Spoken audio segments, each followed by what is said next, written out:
Awesome. All right. Shall we get started? Fire away. Cool. Welcome, everybody, to the Smooth Brain Society. I am Sahir. This is another episode where we're talking about a particular research paper. And today we're going to be talking about a paper titled The Presence of Fear, How Subjective Fear, Not Physiological Changes, Shapes the Experience of Presence. Now, this is written by Dr. Chris Maymon and colleagues from Victoria University of Wellington. Some of you might remember that Dr. Maymon came on before and spoke about virtual reality a few episodes ago. So he spoke about how virtual reality is used in neuroscience research and cognition research. So glad to have him back on now talking about his paper as opposed to a more general idea of virtual reality and research as he did last time. So welcome, Chris. Thank you. Kia ora. And as always, you guys know the format. We get someone on who has no real experience in the type of research. So we've got Royden back on. If some of you might remember, Royden was on a long time ago when we were speaking with Josh Faulkner about concussions. Since then, Royden has done a lot. So now he is doing his PhD himself in computer science, looking at how we can generate and understand emotional movement. So I guess there might be some relation to Chris's work, but not a lot. I did ask Roden if he knew much about virtual reality and research, and he said he did not, which makes it perfect. But it also means that he can ask some questions from a computer science side of things as well, which would be really interesting. His interests range from technology and AI to consciousness and neuroscience, and to the ways we can integrate artificial intelligence into our daily lives and skills. He's also a pretty decent basketball player, and he says that he enjoys yoga, but he does not look like a flexible human being whatsoever. Exactly why I enjoy it. But awesome, Royden, welcome. Thank you for coming on as well. Thank you very much. Hi. Great, guys. So, Chris, let's start with a little background on the paper. So, could you tell us what the title means and how you got into this? Sure, yeah. So this is one of those titles that really tells you about all the results that are the most important to know about to understand the conclusion of the paper. So the first part, the presence of fear, is just alluding to this puzzling relationship that has been observed in past studies between feeling afraid and feeling the sense that you are present, and not really knowing whether this is a relationship that is driven in one particular direction or the other, or if it's bi-directional and there's some sort of feedback loop going on. So that's what the first part is about. And then the second part, how subjective fear, not physiological changes, shapes the experience of presence. This is about the findings in our study. So we found that how afraid people say that they are, which is the subjective component of feeling afraid, that aspect where if I just ask you how afraid you are and you tell me on some Likert scale, that is your subjective emotional level. That it's that component of feeling afraid and not the changes that happen physiologically that are also associated with being afraid, your heart rate increasing, your hands becoming sweaty. These are all part of the fear responses, but it is not those changes that are influencing how present you feel. It is the changes that are happening subjectively to you. And the reason that this is so, the reason that this is a new finding is because actually theories about where that feeling of presence comes from, and when I say presence, I'm talking about this kind of sense of being there, the sense of being in the moment, in your body, in reality, there are theories that say that this is really driven by feeling changes in your body, by interoception is what that is called. So there are these signals that are coming up from your viscera, your your body, your heart, your lungs, everywhere else, and you feel these changes on some level, and they're part of all of your emotional responses, and theories about presence say that's a direct contributor to what it is to feel present, and our study does not show that. It shows that instead it's really purely a subjective to subjective relationship, but it is not one that sort of crosses into physiological changes that are producing that are predicting presence. So actually, our paper is perhaps more about a relationship we do not find than it is about the relationship we do find in a lot of ways. Should I ask some like really basic stuff which I'm trying to like kind of wrap my head around, because you said these are the key findings that you found, but so Sure. by presence, how are you measuring like presence? Because you said it is one's feeling of being there or being in a situation. So how are you measuring this? Yeah, this is a super important question, actually, and I'm glad that you're starting with this one, because measuring presence is something that we are very limited in our ability to do it. We really only have at our disposal questionnaires, and of course we could collect ratings. So 1 to 10 ratings when we just define presence for people, and so it would be wonderful if we had some sort of EEG measure or a peripheral physiological measure, something in your heart rate variability that would be kind of a correlate of presence. But no one has so far been able to identify one, and we also were not able to identify one in our paper.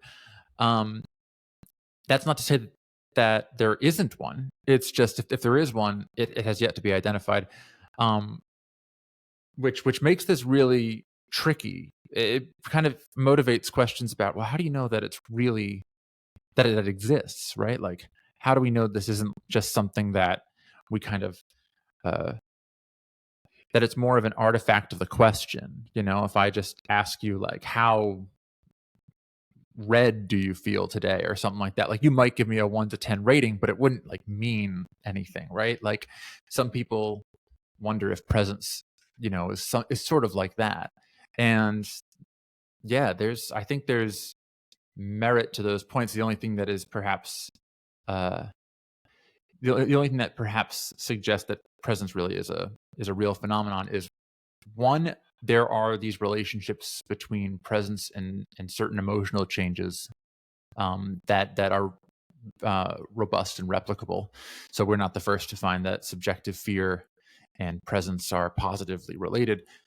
And also there are disorders, dissociative disorders, that are characterized by a reduction in presence. So depersonalization and derealization disorders are disorders characterized by feeling like you are either not in your reality, or that reality is somehow not the real reality, or that you are not the one controlling your body. You're not actually embodied, that you don't have the kind of agency that most of us walk around and experience day to day.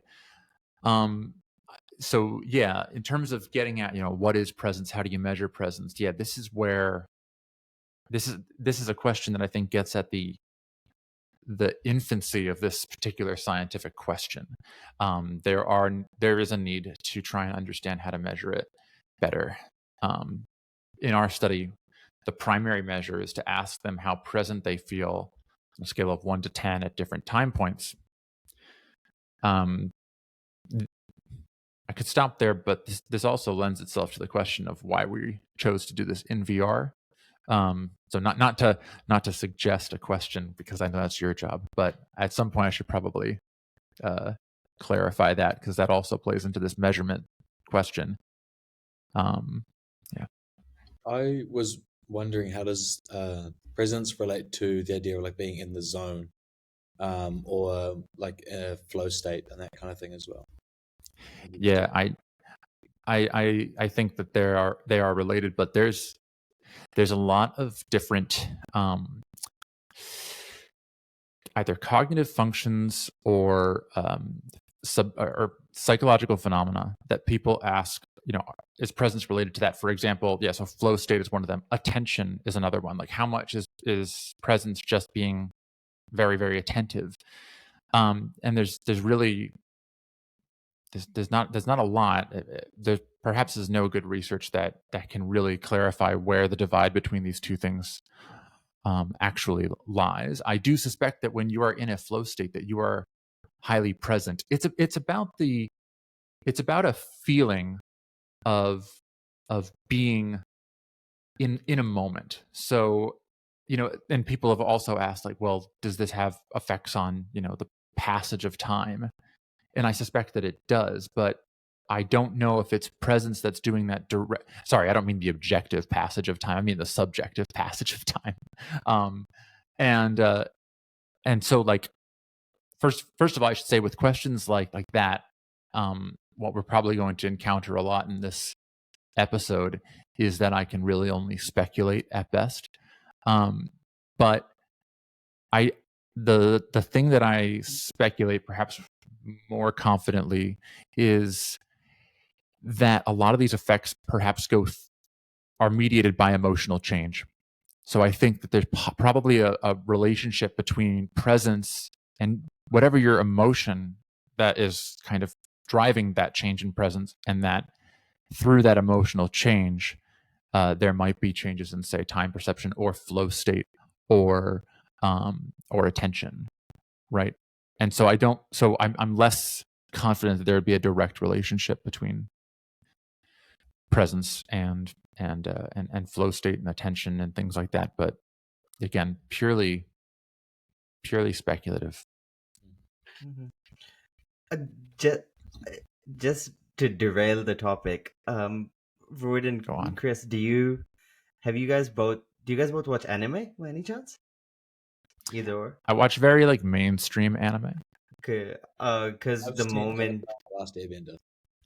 because the moment Roden said flow state and zone, all of a sudden my head went to this anime called Kuroko as basketball or something like that, which is like a I'm not basketball familiar. anime where all of these characters basically get into a zone and their focus just increases and they just start doing magical things like scoring points from I think beyond I've half seen court a and clip stuff. of that somewhere.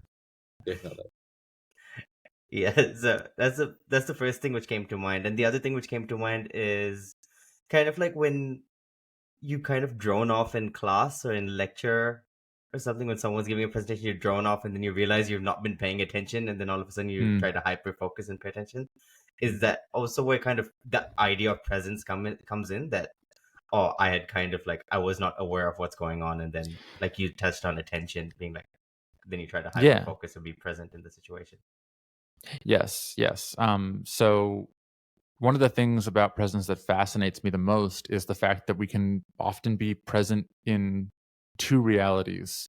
So if you read a really good book or something and you get really drawn in, you might not notice that hours have passed. You might not notice that that you're actually like emotionally you're having emotional responses in line with the protagonist of the story, and not in line with you sitting like on your bed in the middle of the night, right? Like, and I find this to be one of the most fascinating things about this sense of presence, and really it's the ability for our minds to become absorbed in realities that we create in our minds, and that our physiological and subject our bodies kind of align with this reality that we generate in our minds, but it's not necessarily the reality that is informed by all of our sensory modalities the way that we do when we're walking around, not daydreaming, right? And so this is the thing that I'm probably the most interested in, but I've yet to really come up with a really good way to study that aspect of it. Because I mean, this has happened. I think this is what drives like the video game industry, is the ability to feel so compelled by a medium that you kind of get absorbed into it. I mean, otherwise, why would people spend so much time, playing them, right? And so much money on them. And yet we really don't understand what is happening. I mean, it's more than just attention. If it was just attention, then anything could do this, like people like, it's there are certain things that lend themselves to being immersed into more readily and for longer periods of time than others. I mean, that might be an interesting set of studies there. Just a bunch of things on time perception, like video games and just anything else. Also, like fear response, like VR and things. And then just looking at time perception is a minorly more objective measure. Yeah, there's actually a study that I'm part of. It's being run in Vancouver at the University of British Columbia right now. And it involves a simulation that we created in our lab, a VR simulation that is meant to induce awe, the emotion awe, AWE, in people by showing them this kind of vast, fantastical space or underwater world. There's a few conditions. And the idea is that we're trying to measure the passage of changes in the perception of the passage of time relative to a control condition. And I'm eagerly anticipating an email telling me what the findings were, because they're at the last couple of participants being run right now. So we're trying to figure out which emotions might be driving changes, or if there are emotions that are driving changes in time perception. But then after that, I'm really interested in looking at that relationship that I was describing to you before between presence and emotions and time perception, and which one might be more directly or indirectly kind of contributing to this effect. Could you have a time perception element in this? Because you said presence of fear.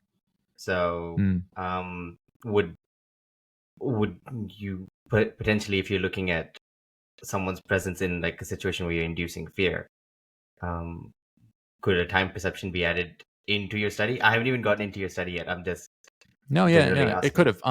There'd be one simple way is just to ask people, like, at the end of the after leaving VR, because they're only in virtual reality for about 3 or 4 minutes, depending on how long they take to do the second part where they have to walk across a piece of wood. You could ask people how long they felt that they were in virtual reality for, and we would know exactly how long they were in for. So we could have asked that. I keep coming across things where I go, I really wish that I had included that measure in the study. I could have looked at this and I could have looked at that. But one of the things that we never talk about as scientists, because I think it's kind of it kind of reveals some things that perhaps we're all insecure about, is that we miss opportunities every time we do a study. And this is, I think, inevitable. I don't think that it can be helped. And every time I do a study, I know I'm going to go to a conference and someone's going to ask me, why wouldn't you just include that as a measure? And I'll go, because I didn't have the thought to do it, and I wish I did. This is one of them. But hopefully I'll run this study again, because there's actually so many other ways that I could have tried to unpack this relationship differently, and now that I've seen it this way, I intend to. Okay, so instead of asking you of things you could have done, let's talk about the things which you have done. I think that's a good call. Nicer. I think that's a nicer way to go about things. So, just looking at the abstract and all, there were multiple studies in this paper. It's not just one study. There's a few different parts to it. So, where did you want to start?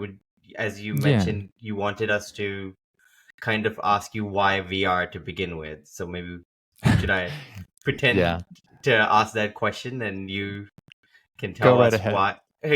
Tell us why you use VR to look at this. So So actually, I have a simple demonstration about why.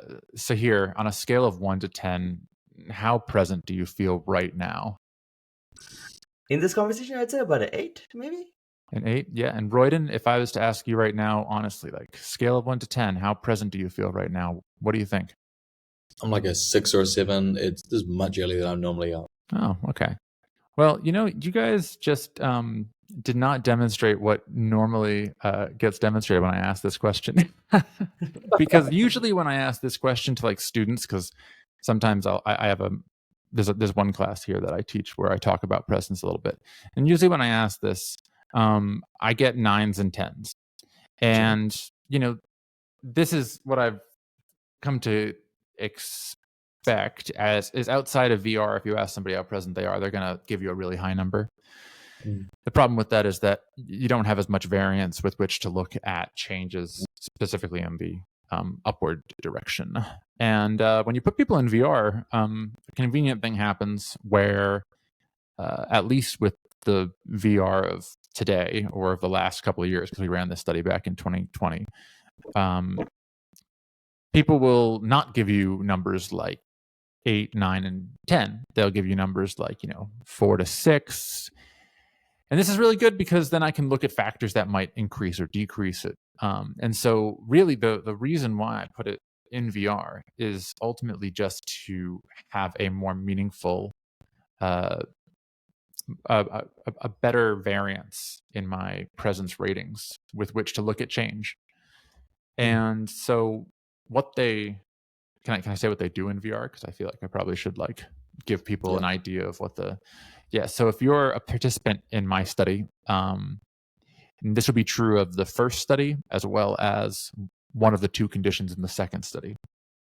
You go into virtual reality and you find yourself on the sidewalk of a busy city street.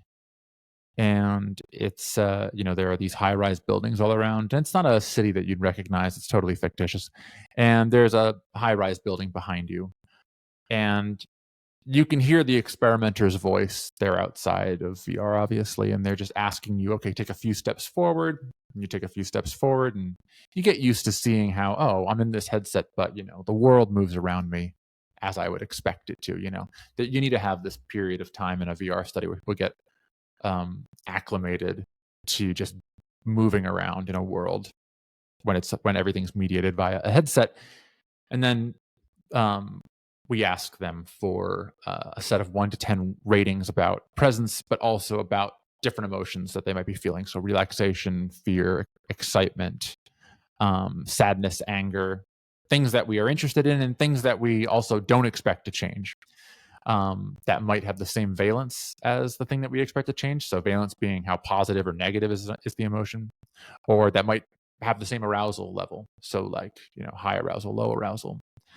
And so we're going to capture these ratings about 5 or 6 times during the study. I should also mention that the entire time they're in VR, they are wearing this wireless vest under their clothing, which measures their heart rate and their skin conductance and their breathing rate, gets a sense of their physiological condition. So they walk around in VR for a couple of seconds. They see this city. They provide some ratings. We ask them to turn around. They see that there's a building that was behind them. That building is a little strange because instead of having a normal front door, it has an open elevator. And so they walk into the elevator. They turn around. There's a big red button on the inside of the elevator. They provide some more emotion ratings here. Again, nothing should have changed. This should be just like the part of the neutral environment. And then they can use their hand controller they're holding in their right hand to like push the red button. Red button, the doors close. The elevator rises like 60 to 80 stories, roughly. It looks like it's about 60 to 80 stories. It's high enough up that it's a lethal drop. And when the elevator doors open, you see a wooden plank in front of you. And we have placed a wooden plank on the floor of the laboratory in the exact position so that it would match the plank that you see in virtual reality. And we've also asked participants before they go in VR to take their shoes off. so they can feel this plank beneath their feet and they can actually get a sense for where its edges are and stuff. And we ask them for ratings when they're in the elevator, seeing what they are now about to do. And then we ask them to step up onto the plank with both feet. Just at the start of that plank, we ask for another set of ratings, and then we ask them in their own time to please try to walk to the end of this plank. And they do so. Well, most of them do so. And then we ask for a final set of ratings when and if they reach that end of the plank. And in the first study, they were allowed to try and step off the plank, and that would trigger this kind of falling animation. But to be honest, as far as we're concerned, the study is over as soon as they've provided the last ratings at the end of the plank. And so that's the general procedure. And the only difference I mentioned that this procedure describes one of the two conditions in study 2. The only difference with the other condition is that instead of the elevator being an elevator that takes you up to the top, it takes you about halfway up and then it comes back down and then it opens up where you were before. But now there is a plank on the sidewalk and you have to do the same thing, balance on the plank. But now basically what we've done is we've isolated the height exposure as a variable, as a function of condition. And so it's our control condition. So that kind of gives you a sense of like the design procedure of the study. I've done the plank study a couple of times with you now, and it is quite scary. I did one with Jordan Shaw's running a different edition of it at the moment. And in the past, when I've stepped off the plank, it didn't drop me. I think I was doing a slightly different version of the same thing. And I asked her halfway through it, I was like, as I was walking on the plank, so I am terrified of heights. And normally I thought I'd be fine, but I was walking along it and I said to her, if I step off, will I fall? And I think she says something along the lines of, I wouldn't find out.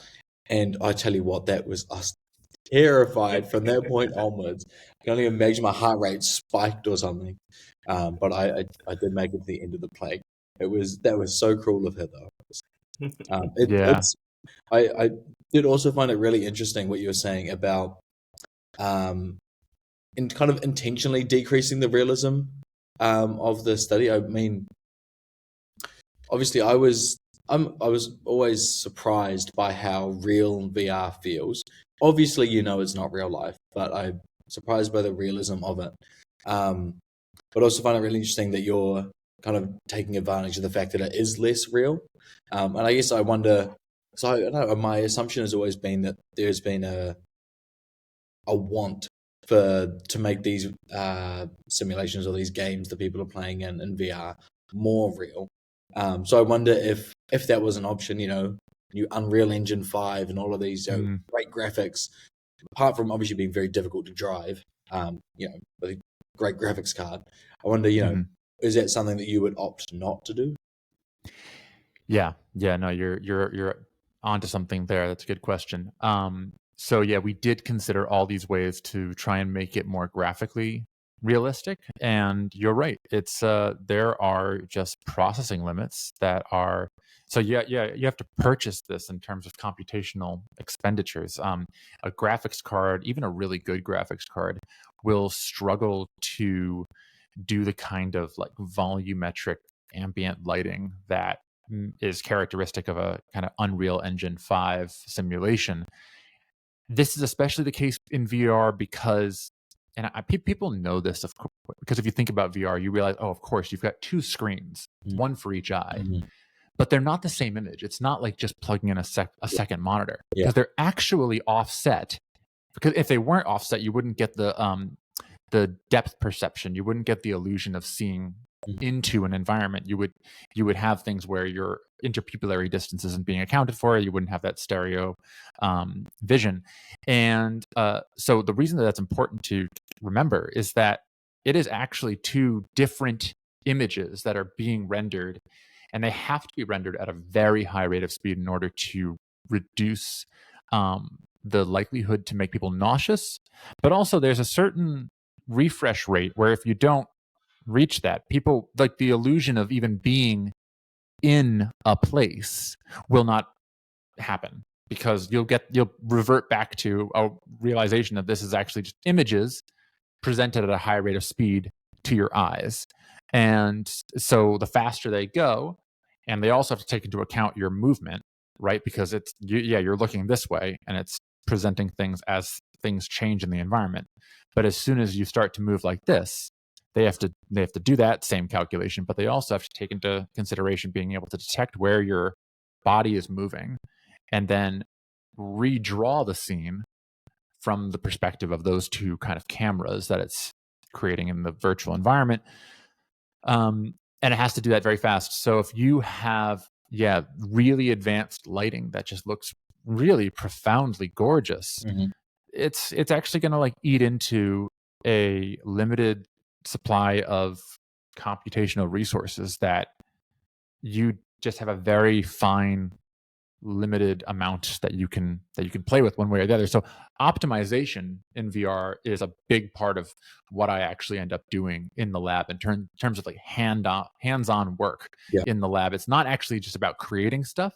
You can find stuff that people have created and they're more than happy to either, we can buy like assets, or we can just download freely available assets. Like that's no problem. It's optimizing it for VR that is really the crux of the challenging work that I think I do. And in terms of your question about if we deliberately made the simulation less real, I would put it in a slightly different way. We realized that it didn't have to get more realistic for people to feel present and to feel afraid in it. So I made a city, as well as I could back in 2019. And it did not look real to me. And it didn't look real to a lot of people. But I did this one little thing. I turned down the light. I just made it look like this was a city at like 9 p.m., like middle of summer, that kind of like end of twilight kind of dark. Everything now had shadows. And now I hadn't really changed anything about the quality. I just taken light away. Light. It's not really light, of course, because it's in a computer, but you know what I mean. And people suddenly felt like this was a much more realistic city. They just thought it was kind of grittier. And it's funny, this thing that people will fill in empty gaps in gaps. When I say gaps, of course, I just mean like if you don't show them something directly, you kind of hide it behind like darkness or something. People will use their imagination to fill it in. And actually, that's better than anything that could be like photorealistic around them, because they're generating it themselves. So, it's like offloading that computational expenditure onto the participant's own imagination, which is free as far as I'm concerned. And so it's more, it really comes down to a budgeting choice ultimately. But it's just one of those wonderful things where people don't need photorealism to believe or feel present in a scene. I should say feel present rather than believe, because I don't know if it's really a matter of belief at all. Yeah, I was about to say, like Roden mentioned, because I've also been part of your lab's VR stuff, VR experiments at some point. It's not real. You don't believe it's real, but then kind of feel it. Like you feel the emotion. You feel that something bad's gonna happen to you if you get off the plank, even though it's not real. You know that you're in this safe little room with nothing around you, so if you fall, nothing's gonna happen. I think this is totally adaptive. I mean, imagine if like, I don't know, way back in the past, there's some leader who tells everyone to like, trust me, I've given you the ability to fly, go run off that cliff. Like, it's adaptive to not believe that person, right? It's adaptive to not to not have the kind of top-down control that could compel you to do that. Of course, we have examples like, what happened in Jonestown and stuff that show that this can still be overcome. But I think there are some threats, things that are very like evolutionarily ancient, like falling from a great height, that are like really deeply embedded in these kind of like this fear response pattern, this aversive, avoidant response pattern. So I think it's a good thing that this happens. You touched there on something I did wonder about reading through the study earlier. This idea of top-down processing versus bottom-up processing, as it relates to, this kind of dissociation between the physiological prediction of presence and then the subjective prediction, coming from like coming from the like emotion space.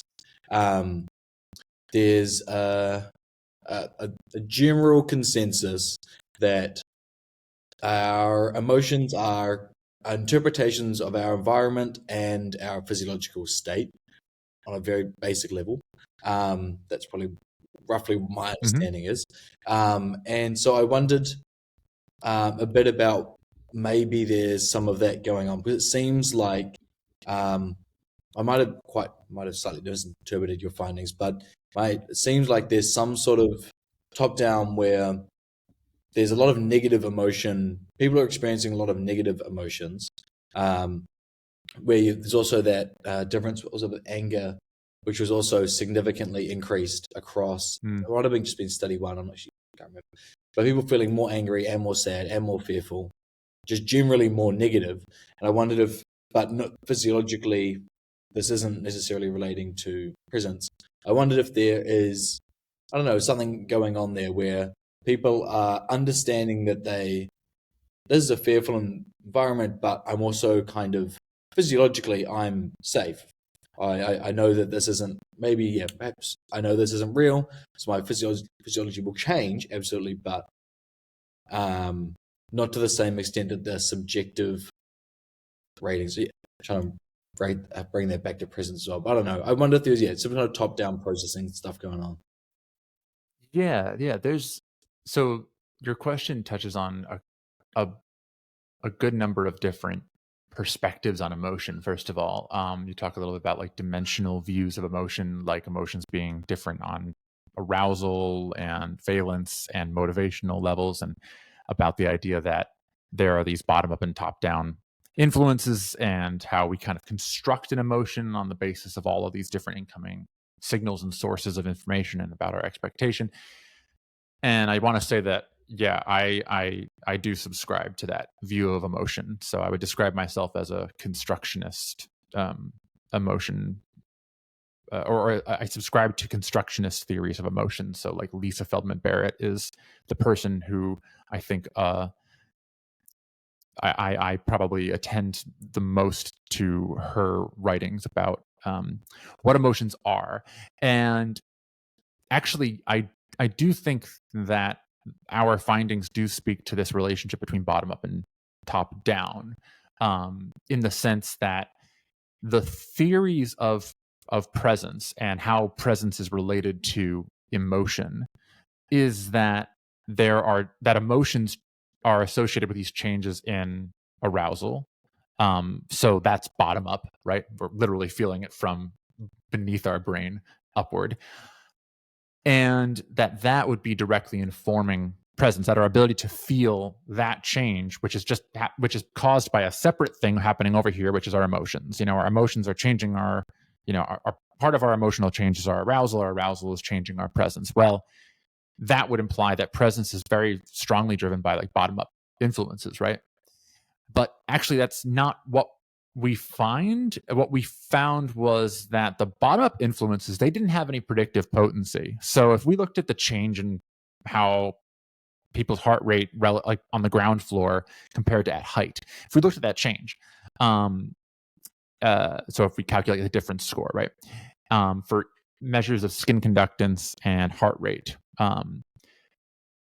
neither of those had any predictive potency in predicting how present somebody would be on the plank when they are afraid.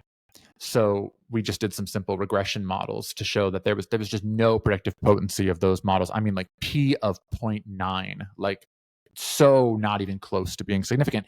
But in both of our studies, we found that there was this relationship between subjective changes. So this is, again, another different score in fear ratings from below to when they're on the plank at height. And this was only in the height condition of study 2. It was also found in study 1. And when we threw it into a larger multiple regressions model, we found that the change in subjective fear was a significant predictor of presence on the plank. And then we did a mediation analysis that was able to show us that in that it was actually the change in the subjective fear that was explaining why people who were in each of our conditions had different ratings for presence. So like if we look at, okay, are you in the height condition or the ground condition? If we just look at like that binary predictor and we try to predict presence ratings, it significantly predicts it, of course. People who are in the height condition were more present on the plank than people in the ground or the control condition were. But when we enter in as a mediator that change in fear ratings, it accounted for so much of the variance that there was no longer a direct relationship between condition and presence. It was fully accounted for, fully mediated by that change in subjective fear. If we did the exact same thing with physiological changes in physiological arousal as our mediator, so the exact same very simple triangle-shaped mediation model, there was a relationship, of course, between condition and presence, like there always was. It was not at all accounted for by changes in these physiological variables. So how does this relate to top down, bottom up? What I think this is saying is that these theories of where presence is coming from, they aren't getting at which aspect of the emotional experience is actually driving this sense of being present in your body, in reality, in the moment. And it is those top-down kind of influences that we really need to be attending to. When I say top-down, what I'm referring to is how is it that somebody is coming to a subjective idea of what emotion they are feeling? Well, they're using their appraisal of the environment. That appraisal of their situation of the environment is driven by their experiences. Sometimes it has their cultural effects that play into this. But there's a whole different set of predictors that contribute to what you are going to describe as, 8 out of 10 fear, compared to the kinds of predictors of interoceptive feeling of, my heart rate is increased. That's driven by some different causal components. And so this is why I think it's important if we're trying to understand what presence is and where it comes from. I think our theories so far have said, look over here at these physiological signals, and I think that what our study is showing, what our studies have shown, is that we're looking in the wrong place, and that we have to do the perhaps much more difficult but necessary work of trying to understand how different people come to the subjective emotional appraisal that they form. And it is through understanding those variables that we might be able to understand how presence is being driven by these influences. So, yeah, I think that so maybe that answers the question. But I think there are some other questions actually in your question that I remember thinking, that's actually a really good secondary point I want to come back to. But now, of course, I've forgotten. So hopefully they'll come back up. There was a lot which you said there in itself, which I feel could also get a little confusing. Like I lost track a little bit because we were talking about so much within that.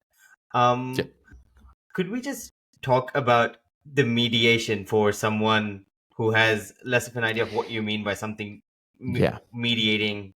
Mediating this relationship of presence. Totally. Just do that. So just as a quick primer to what mediation is all about, in mediation, what you're trying to do is you are trying to explain a relationship between two variables. So first of all, mediation is all about using relationships or correlations. There may be these diagrams, and there may be these special statistical softwares that'll run, these mediation models, but conceptually, you're really just dealing with correlations between two variables at any time. So let's say you have a relationship between, variable A and variable B, and variable B is the thing that your study is really interested in measuring, and variable A is like the way you've split up your groups. And so you go, oh, there's a relationship. Well, that's good. That means that my study, that my manipulation had an effect, that there is a difference between my groups on this measure, variable B, based on what I did in the study, variable A. So that's good. Yep. So in this case, it's basically on the ground versus the plank on the 80 story. That's 80 right. stories high, and the presence is what you're trying to measure. So this case, so we needed that. A is this. Yeah, we needed that to be true. Yeah. Exactly. I really don't even need to. I don't need to abstract it. Probably, exactly. So variable A is do they go at height or are they on the ground level, and variable B is how present they were. In order for any of these other questions to be asked, I have to show first of all that they are not, that there's a difference, right? And so if there's a difference, there's a relationship between these variables. And so that relationship, you can create ultimately you can do it with a multiple regressions approach if you wanted to, but I don't know if that's going to make it any clearer to people who might not have like a very strong statistical background. But let's suffice it to say that in the same way that you can do a correlation analysis with just kind of two variables, you can do a similar kind of analysis, but you can have more variables, and you can enter in a variable and say, okay, do these numbers in this what's called a mediator variable, does it have any variance in common with the numbers that are used to look at the relationship between variable A and variable B? This is called shared variance. And when this variance between these variables is shared, what we describe that as is, oh, this variable is explaining the relationship between these two variables. Now, this will always be the case. Like if you put random numbers, there will be some shared variance, but it's only in the case where there's enough shared variance that it would be considered a significant mediator. Oh, it's explaining so much of this variance that it is significant. And so that's what mediation is really doing here.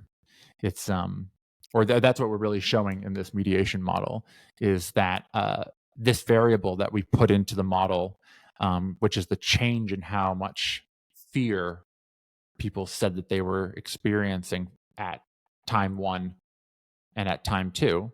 So like, let's say they said, oh, I'm feeling a 2 out of 10 fear when I'm in the start of this experiment. And then they go up on the plank, let's say, and now they're saying 9 out of 10. Okay, so that's a 7.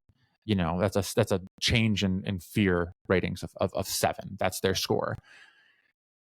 If that difference can account for the ways in which people's presence were different depending on which condition they were in, that would be a significant mediator of the relationship. And so we found that, but we found even further something called full mediation, which is sometimes that shared variance or that variance that's accounted for by the mediator variable is so large that when you look at the remaining numbers that haven't been accounted for yet, and you basically do the exact same correlation that you did in the first place between condition and presence, you can see if there's still a relationship between those numbers, and there wasn't. If there isn't, then it means that the only reason that there was a relationship between variable A and variable B was because of the mediator variable. When that happens, what we say is that there's full mediation, or that the effect is going through the mediator variable. That's how variable A is affecting variable B. And that's how you get to questions like causality as well, like things that are causes and effects as opposed to just relationships, Yeah. So just to bring it all home, for your study, I guess one of the main things you found is that this explained variance is through subjective feeling and not through any of the physiological changes which you've seen. Precisely. Yeah, exactly. Can I ask then, what were all, you did kind of say like the physiological changes you measured were the heart rate, were skin conductance and things of those nature. I would have thought that you would have seen differences between the two at ground level versus at that level versus on the plank, and because of fear, and I thought that would have raised presence, and you see yes. none of it. So what explanations do you have for? I'm so glad that you're asking this question after that long-winded explanation about mediation, because if you followed everything that I've said so far, then I think you can appreciate this, because you're absolutely right. There were huge changes in heart rate and skin conductance. People were extremely sweaty on the plank relative to how they were when they were in VR on the city street. And there was a significant increase even in the control condition, but there are some figures in the paper that show how much more massive that effect is when you go to height, when you're walking the plank at height. Same with heart rate. So there is an increase in heart rate in the control condition from being on the ground to being on the ground and on the plank. But in the height condition, that change is pretty huge. It's like 10 to 15 beats per minute of a change in your heart rate. Which, if anyone's ever like worn like a Fitbit or one of those like heart rate monitors while they've gone jogging, like, 10 to 15 beats per minute is like the difference between like I'm not yet going for a jog and I'm getting started on my jog, the first 5 or 6 minutes, and then of course, you get into a longer jog or a faster run, and it'll go even higher than that. But we're not making them do much in the way of movement. We're making them walk 3 meters in one direction, turn around, walk 3 meters in another direction, turn around, and then walk 3 meters balancing on a plank. It's really physically not very challenging. So you're absolutely right. In this case, there was a relationship between variable A and variable condition and presence, of course, that the same relationship we found before. And it was not accounted for by the change in heart rate or the change in skin conductance, despite there being an enormous change in both of those variables. Also, those variables were related to each other, which you typically would expect in like heart rate and skin conductance. These are both kind of your physiological condition. They often tend to be cohere stronger with each other. They were related to each other positively. And in one of the studies, however, we did not replicate this. The change in fear was related to the change in either of those physiological arousals. So, however, that was an effect that was only just barely significant, and it didn't replicate, but it was trending in that direction in the second study. This is not very uncommon that emotional responses across different systems, so like subjective to physiological, will not be as strongly correlated as two measures within the same system. So 2 physiological measures or 2 subjective measures. But yeah, it's kind of surprising that you would not see heart rate changes and skin conductance changes having this predictive potency, if you will, that the subjective fear ratings have, because they did change in the direction we expected. The other one which I was thinking of, which I'm probably more surprised about this than I am about, the heart rate and skin conductance, is you said you also looked at breathing. And I feel when people talk about not well-being. What's the term when they talk about meditation and breathing exercises and all that to be associated with being present in the moment and controlling your breath and uh relaxing and those kind of things. I would have thought that breathing in some way would have been associated with presence when you feel you're breathing heavier when you're and things like that. But that's more colloquial kind of discussion kind of thing where I thought that breathing might actually play a role as opposed to measurement. Yeah. Well, so yeah, we didn't actually use. So it's one of the things that we can collect, but we didn't use it as a dependent variable. And part of the reason why is because when we are collecting these this physiological data, I mean, we're collecting it the whole time, but we're gonna select time windows. Like we're gonna only select what we call like epochs in the physiological data stream, and that's a very important design consideration. Okay, when are we going to do that? We decided to do that while they are giving their verbal ratings of the emotions they're feeling. Why? Well, emotions are very dynamic, and if we're going to look at relationships between like these different subjective things that are being measured at the same time, because we're as close to the same time as possible, because they're going to like give a rating for presence and then they're going to give a rating for fear, or order reversed, then we should also take physiological samples from that same time.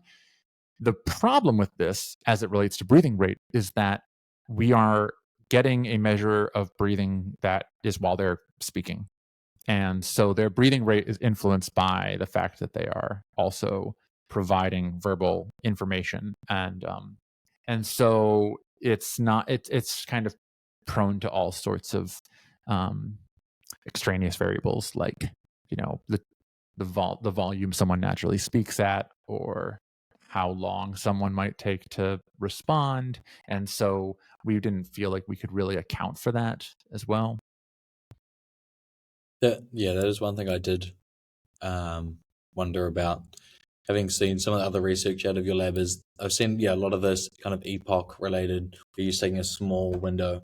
I've always been far more a fan of just probably taking the entire not just while they're taking the ratings, but like while they're on the plank for that entire period, saying looking at that entire section and then all of the time on the ground, which obviously it's a slightly different analysis and requires slightly different tools to analyze it. But I just wonder, if you, I guess I wondered, like, by the time people are giving these ratings, whether they maybe you could speak to maybe also trying to calm themselves a little bit or appraise the situation so that they can give these ratings.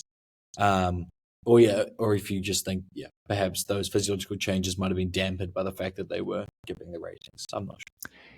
Yeah. So in terms of regulation, which definitely is something that we took into consideration here, we had to kind of rely on the principles of random assignment in experiments, because one would just hope that by randomly assigning people to the height condition or the control condition, you're not systematically more likely to get people in the plank, the height scenario, who are all really good regulators, right? And so you would get like some people who are good regulators, some people who are not good regulators, like some people, and that is, I mean, I can't know how well somebody regulated in this study, because that would imply that I know how they usually regulate and how they did in this relative to that. But what I can tell you is that we observed, and I can say this myself because I ran the data collection in this particular study. Like, I was the one watching the actual participants, and I can say that these participants were quite afraid, quite cautious. Their movement was extremely slow and shaky, and often or rigid sometimes. And but there were there was about maybe like 10 or 4 or 5%, some small percentage of people in the sample who had to stop before they got to the end of the plank. Like, they were just too afraid. And within that 4 to 10%, 1 or 2 people didn't even stand on the plank. They just as soon as they saw it, they were like, and that's the end of the experiment for me. Thanks. And then there was another very small, but non-zero percentage of people who didn't find it very frightening. Their fear might gone from a 1 to a 3. I don't think there was anybody whose fear ratings were like a 1 and remained a 1. I actually don't think that and I've gone through the data so many times. There's only 65 people or so in the study. So, after a while you get kind of familiar with like every row really. And I'm quite confident that was never observed. My point is though that you do get this nice distribution of responses where there is a nice there is this nice center, this nice bell curve that you're getting. And so, it might be the case that there are some regulatory mechanisms going on. But in our case, as long as those aren't differing as a function of condition, I see it as natural variability in behavior. I see that as perhaps just part of the package of what we're trying to explain, That was really, really well done, and with so many more questions to ask. But I think because we should also think of wrapping up as well, let's go into the more discussion section, speculative section of things. And let's talk about what you think are your reasons for what we've seen, or what by we've seen what you've found. What are your speculative reasons for?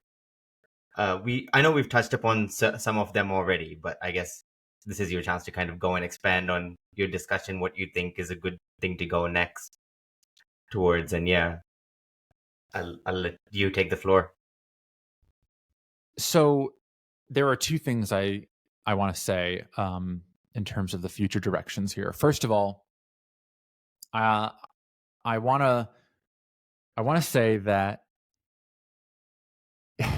in psychology in general, the things that we're interested in trying to observe in the laboratory were not made to be measured. Like that wasn't one of the evolutionary goals that they aimed to serve. And oftentimes we encounter we encounter these problems with our theories where the things that we would need to do to look for evidence supporting or refuting those theories are really difficult to measure. But that doesn't mean that that's not necessarily true, because evolutionarily, like, we weren't developing systems so that we could observe them in a lab. So what I think, and this has come through, I think, in a few of my responses, I think theories about presence need to be updated to incorporate the subjective appraisal element of an emotional response, and how it is the subjective emotional experience that is driving how present we feel. And that might be true of other subjective, things that may or may not be emotions. Of course, other emotions, I think they would also have their own kind of relationship to presence. But we have to figure out how to get to this subjective appraisal bit. It's very tempting to want to look at changes in the body because we can look at changes in the body.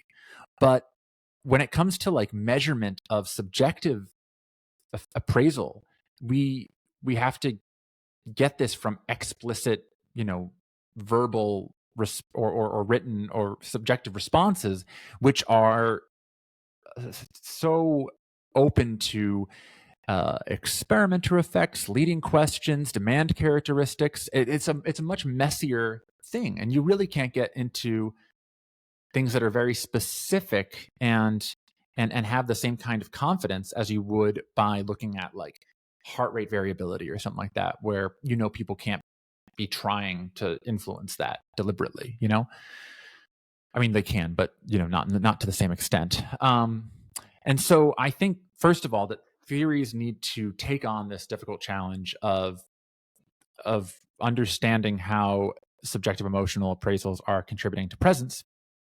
But in the meanwhile, I'm actually not done trying to test the theory as it is, because I did this in one way, but this theory of presence that I've been alluding to is actually a predictive coding model. And if you've never heard of a predictive coding model, if anyone in the audience does not know what that is, basically what it means is, in the case of presence, that we feel more present when the incoming information about the world, whether that's from our body or from our senses, from sight, smell, taste, hear, touch, whatever, when those things are predictable to us, when we were able to expect what was going to happen, and indeed that is what happened, that's when we would feel more present in our body. Like, oh, reality is operating the way that I thought it would. I must be in reality.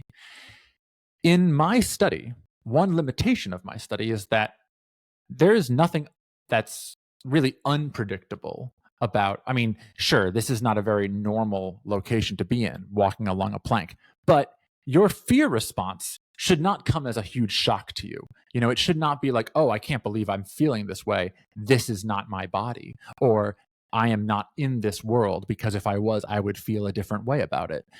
So what I'm interested in doing right now is actually changing things like physiological arousal, not by using emotions, not by using a context that has emotional value, but by directly changing physiological arousal in ways that either can or cannot be predicted. And if this theory holds, then when the changes in physiological arousal that I can cause directly, for example, through, like, if I get people to drink coffee or something like that, but like in VR, right? So they're in like a non-emotional VR and they're drinking coffee, and I ask them how present they are. I would expect that if the physiological change that's happening is less predictable, that they would be less present, or they would report feeling less present. But that is kind of what I'm trying to approach in my follow-up line of studies. So that's two ways forward that I'm charting right now.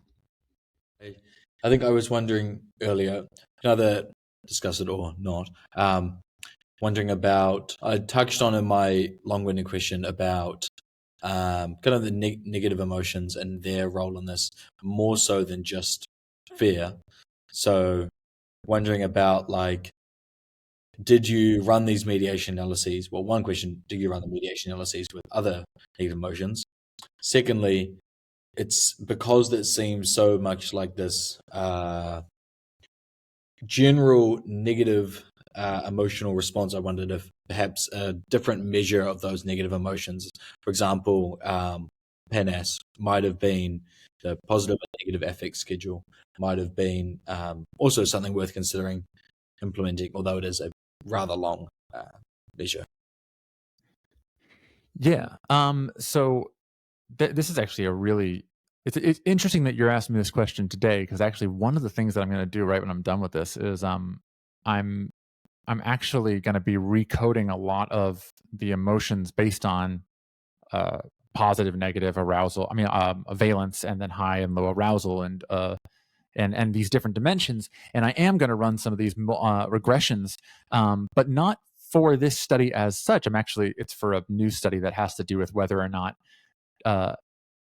large language models know how people respond in emotional situations, which that's a whole different can of worms, which I would be delighted to talk to you about, but probably not until I have an answer, which I'm very close to having an answer on. But with your question about how much is this just negative emotions, or as opposed to fear specifically, I don't feel that it is the case that we induced just a negative emotion or just a high arousal emotion. And the reason why, and I'm looking at, if in my study, it's table 2. There are a number of different t-tests comparing like the average emotion rating at time point 1 and time point 2. And you'll see that like they all significantly changed. Anger changed, sadness changed, happiness changed, relaxation, and they all changed in the direction, in a common direction. So anger does go up, sadness goes up, fear goes up. But it's the magnitude, it's the effect size here that I think tells you the story better than the significance. So sure, p-values very, very low in all cases, but for fear, the Cohen's d is in table 2 is 2.18, which is pretty gigantic. I mean, a large effect would be a Cohen's D of like 0.8, right? So this is like more than twice the size of what would be conventionally considered a large effect. But then if we look at the change in anger and sadness, the Cohen's D is 0.46 or 0.43, which is more like a moderately sized effect. So I think the scale of the change really puts it in a different category that makes me feel more confident that, sure, I'm not saying that we didn't induce a negative effect overall, and that people weren't a little more, sad and angry as a result of like feeling this fear. But I think that, if you look at fear and anxiety both have a Cohen's D of greater than 2. I think that shows that we're seeing things that are much more in a kind of this specific emotional direction, or pointing to a very specific point on these dimensions of emotions than just being like left of the if you imagine this as like a negative positive, it's not just all these things on the left are being increased in the same way. So yeah. Cool. And for those who are wondering about the numbers and tables, I will link the paper in the show notes and description and everything. And if possible, even put up images of the tables and figures which Chris mentioned along the way as well in the video. Hopefully I can do that. But yeah, so that you guys can also take a look at everything. I encourage people to read the paper for themselves. If I can put a very final note in here, part of the reason why this paper took me so long to write, it took me a very long time to write, is I really wanted to write a paper that was for somebody who was getting into experimental design or trying to understand a large experiment but didn't need to have like a huge background in or an expansive expertise in stats and modeling these different various effects. I was trying to write this for people like that. And so I'm sure there are a couple of places where I say something where I wish that I could have expanded a bit more. But if you're somebody who's interested in psychology, but you're, in your first couple of years of uni, or you have a background in it, but not this area, I've tried to write this paper in a way where you do not need to have a lot of background in this in order to be brought along. So it's a long paper. There's a lot of analyses, but I try to hold the reader's hand through all of it is what I really want to convey. No, awesome. No, thanks so much for that, Chris. Thanks for coming back on. Thanks, Royden. Cheers. Absolutely. No, that was really good. Like last time, again, if people want to reach out to you, they can just email you, contact you. They may. Yes, email is always open. And you had given one piece of advice back then when you had come, but I do ask people to give our audience members one piece of advice to leave with. So, do you have anything else to share from 2 months earlier? Advice to well, I guess it depends on to whom. Do you mean like about this, something that it would be advisable as a result of kind of this paper, or to somebody in psychology who's I guess general advice to our listeners. Okay. From you. General advice to our listeners is to I don't know. I'd say, I would like the world to start thinking more about this idea of how present they are in any given moment. There's a lot of times when I ask people about presence, it seems like they haven't really considered this before, this aspect of this dimension of their existence. And I'm not saying that I think there are health benefits to doing, or maybe there are, but I would love if people just started to think more about how present they're feeling in any given moment, because I think there's so many relationships between the environment and presence out there that we've never really identified because it's not part of the discourse yet. So attend to your presence is, I guess, my advice. And if you do discover anything that is that you think is interesting, my email is open, and I look forward to hearing from anyone. Awesome. And yeah, thanks again, Roden. Thank you so much, Chris. Thank you for having me. This has been a delight. Thanks everyone for listening, and until next time, take care.